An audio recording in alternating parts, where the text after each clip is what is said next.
Hi, this is Melissa with the Little Black Desk Society, and today I am sharing with you about raising rates and how raising rates is more than just numbers. So if you're watching on Instagram Live, I will be chatting with you for a preview for about 5 minutes, and then would love for you to jump over and join me in the Academy. The link is in the bio where you can catch the full message here. And so in discussing raising your rates, there are 3 points that I want to share with you today. The first one is what supports an increase in your rates. Two, how do you communicate that to your clients and how do you transition them to the new rates? And then three, what's next? And so starting off with what supports an increase in your rates. There are several layers to that. The first one is what value are you bringing to your clients? How have you improved as a business owner, as a leader within your industry, within an expert within your niche? So looking at your skills, what have you done to improve your skills over the past year?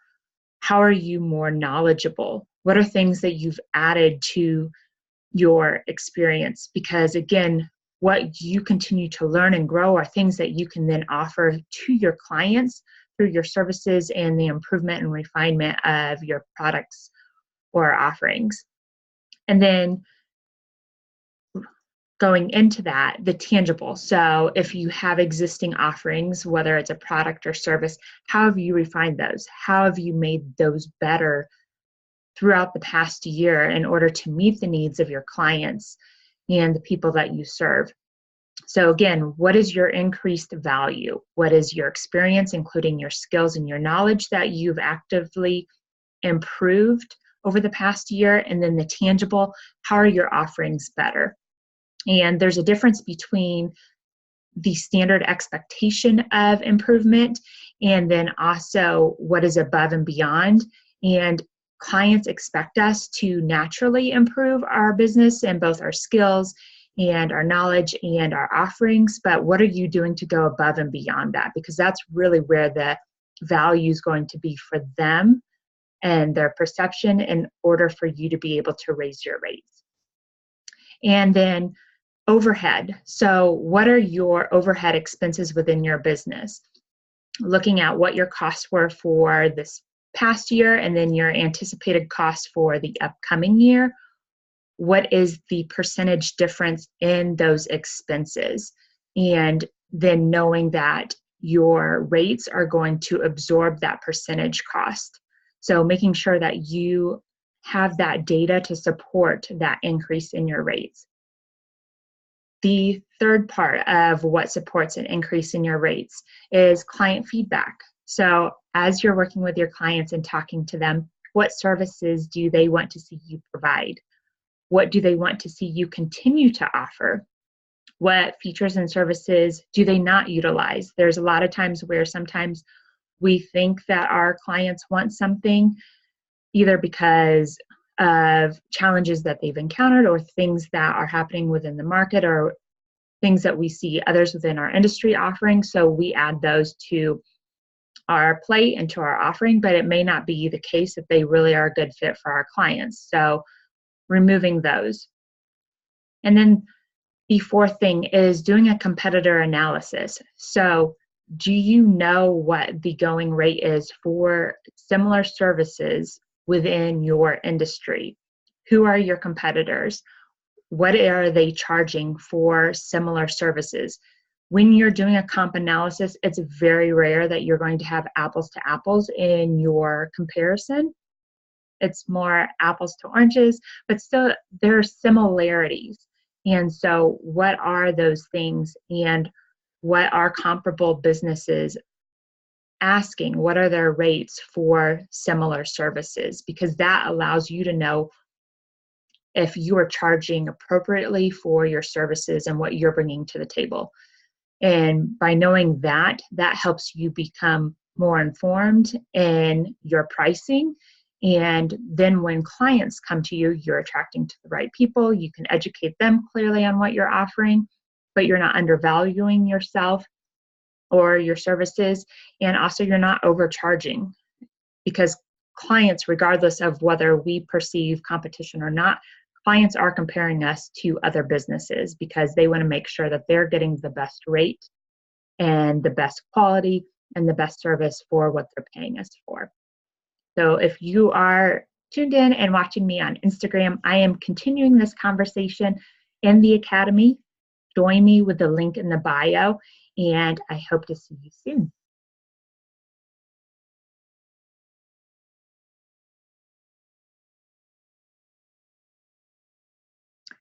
So continuing on, and thank you for being here for the first part on what supports an increase in your rates. And just to recap that quickly, what is the value you're bringing? So looking at your experience, the skills and knowledge, the tangible, how have you improved your product or services that you're offering?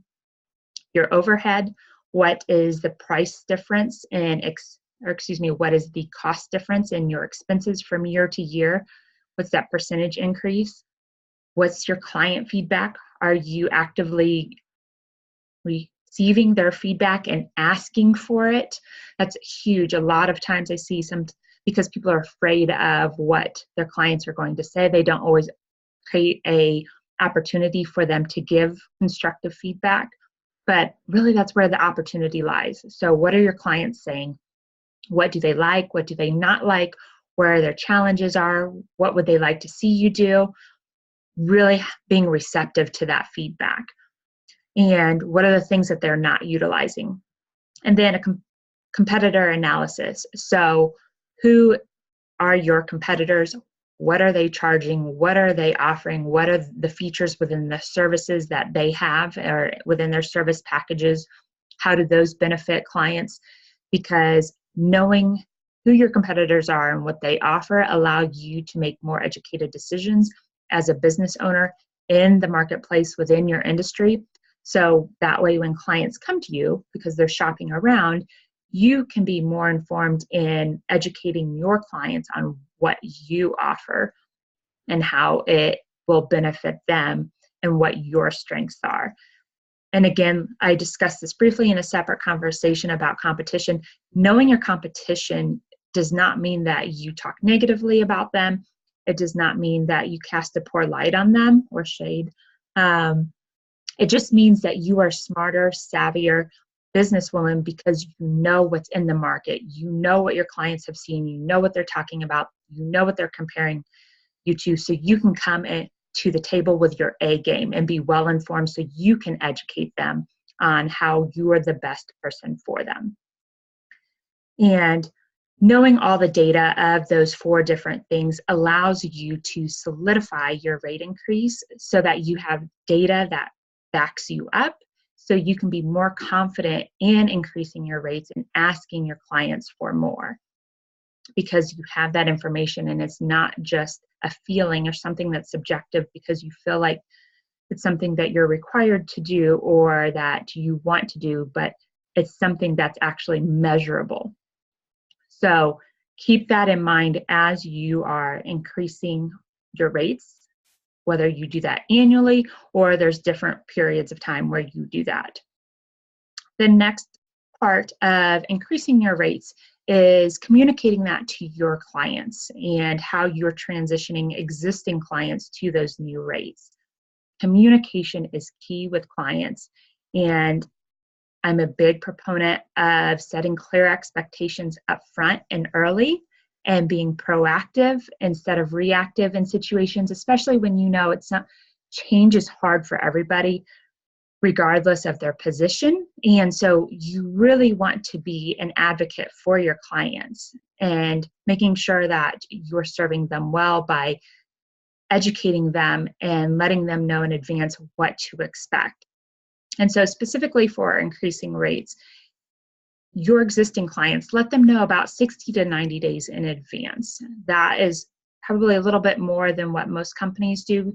You can find the best time frame for you, but the earlier the better. And the reason for that is because a lot of clients, regardless of size, whether they're solopreneurs or larger businesses, they have budgets and they have their money allocated for certain expenses in different areas. And out of a courtesy to them, you want to let them know what to expect and how they can plan for it. Because if you are providing excellent service and you have that great relationship and you are continuing to grow and give them new things, they'll want to maintain that relationship with you and they'll be willing to pay more for it because they know that you're growing together. And so again, let them know in advance. And there's a couple ways to also look at this situation of your existing clients. So do you want to grandfather them in? And what I mean by grandfather is, will they maintain their current rates and not move up to the new rates for a specific period of time? And you're doing that to honor their loyalty to you? Or will they automatically jump to the new rates? That's a decision that you have to decide for you and your clients and your business and what makes sense. And if you decide to grandfather them, then make sure that that is spelled out in an agreement that says for a specific period of time what you will honor these rates for, or that you have terms and conditions that provide the appropriate language as a business to cover yourself and to set those expectations for your clients. Again, as business owners, it's the imperative is, or the onus is on us that we communicate things clearly, but also that we have those boundaries in place should someone come back and question it or try to challenge us. And then also the other option is, would they receive an incremental rate increase? So let's say that you increase the rate by $1,000, and just this is an arbitrary number, but then if you then raised it $1,000 overall, but because they are an existing client, then you raise the rate $250 each quarter over the upcoming year. So that way they can become acclimated to it slowly and gradually. Or will the rate increase be across the board regardless of how long the customer has been with you or not? So 3 options there. Grandfathered in, so meaning that they keep their existing rate for an agreed upon period of time, or they have a gradual increase that occurs over a period of time, or final is they go up with everybody else. So you get to decide what works best for your business and for your clients. The key is communicating it and then putting it in writing so that all parties agree to it and can know what to plan for and to expect. That's all about creating and nurturing healthy relationships with your clients. The other next part of communicating the increase in rates is sharing the value they will receive and how they will benefit for it. So sharing what you've done in the past year that will benefit them, whether you have gone to new conferences, whether you've taken on new skills, whether you've added additional benefits within their existing service package. You don't have to necessarily increase your expenses in order to increase the value of what you're offering. So, for example, a lot of times people think that because they're increasing their rates, then all of a sudden they have to offer all these additional things, which increases their overhead expenses, also increases the time. At the end of the day, their profit margins are not there. And it's a whole nother conversation, but just from the overview, I want you to be aware that looking at all of those things and understanding that if you increase your rates, it doesn't mean that you also have to dramatically increase your expenses and what the tangibles are that you're including in your time and services with that package. However, there has to be an increase in the benefit to the client. So how are they benefiting from you and your improvement in the business? And what have you done to make their experience better, the service better that they're receiving, and when will it go into then affect the new benefits, the new rates, all of those things. Again, it's a relationship. So talking this through, sharing them where you're going, what you're doing, and the why behind it helps people understand where is happening, where they're going with you, because it's a journey together, and then being open to answering any questions that they have.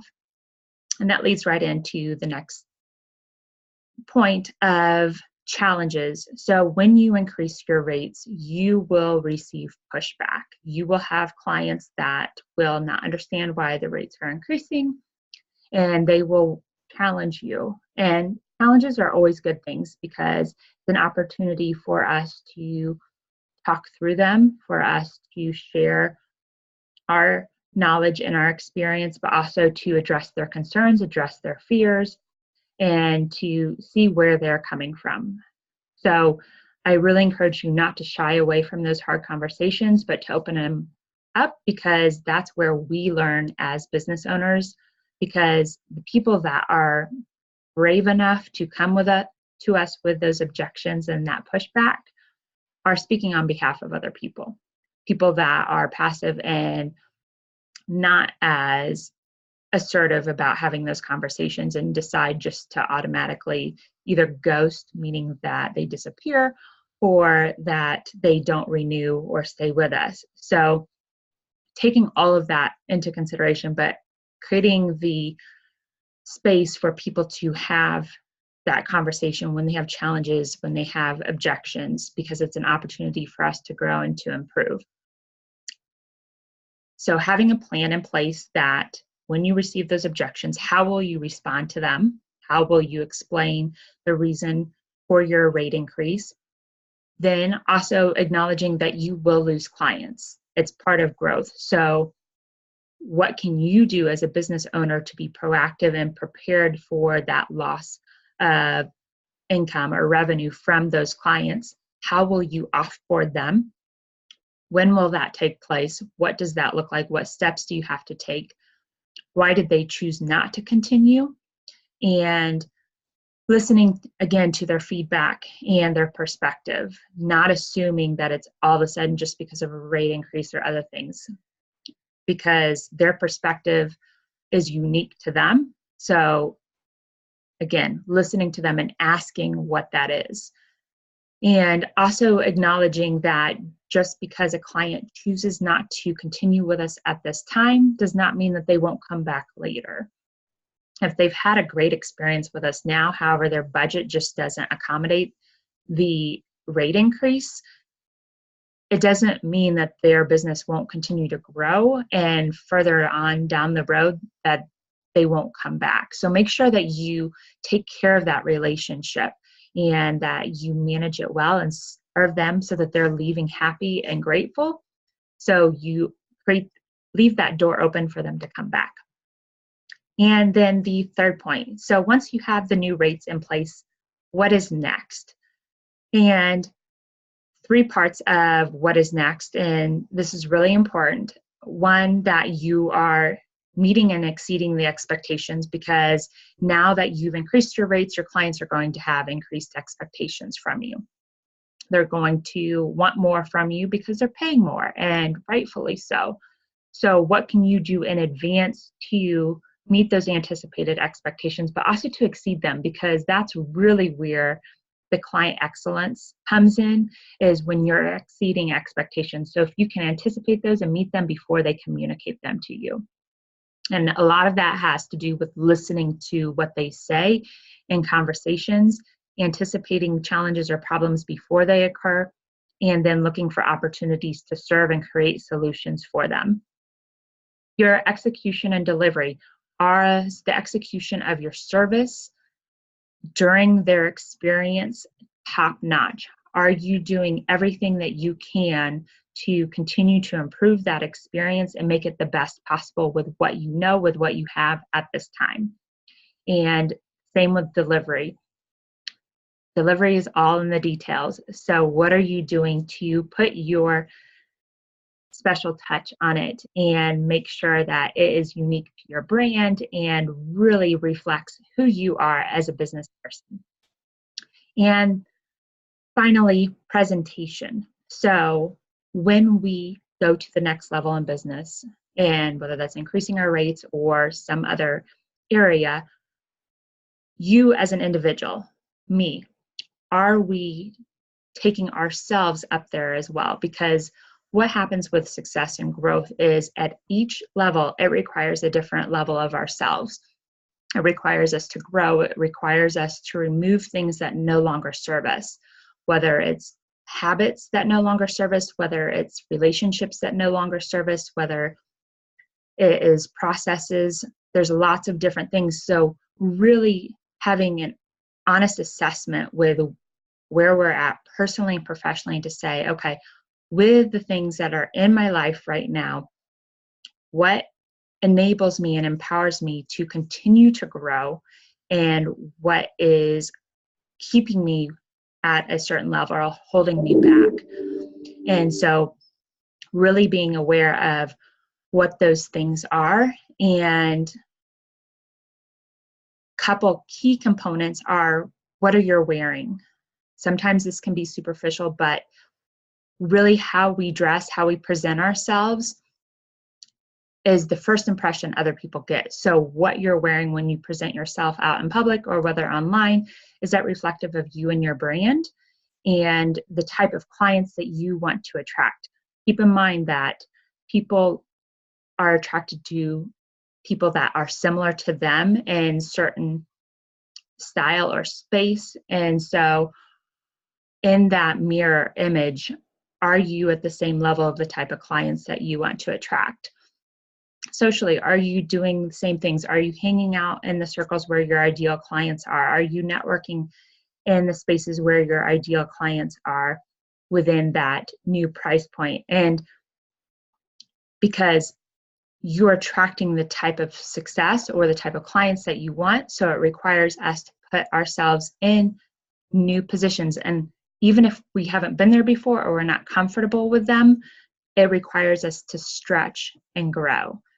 And I've been there before, and sometimes it can be really intimidating and challenging, but taking the first step to put yourself out there, because really that discomfort only lasts for a couple seconds. And once you're there, then you're fine. And even if it is having a friend come along with you to offer you support as a wing woman, or someone else to offer guidance, knowing that you're not alone. And that's what I have really enjoyed about the masterminds, is because there's women that are rooting for you, but have also been in similar situations, so they can give you advice on how to handle some of those challenges. So again, we're leading with excellence here at Little Black Desk Society, and we want you to bring your best to the table so you can serve your clients, your team, your business partners well. And we will be continuing this conversation on Monday at 2 p.m. Central Standard Time. I would love to have you come back and join me. The event, again, will be in the Academy, littleblackdeskacademy.com. You can RSVP on our website, littleblackdesksociety.com, or within the Academy. I would love to have you join us. And Monday's conversation will be about creating a team who excels. So if you are looking to grow your business by adding team members, we will be talking all about that, and I would love to have you join the conversation. Thank you so much for being here today, and I will talk to you soon.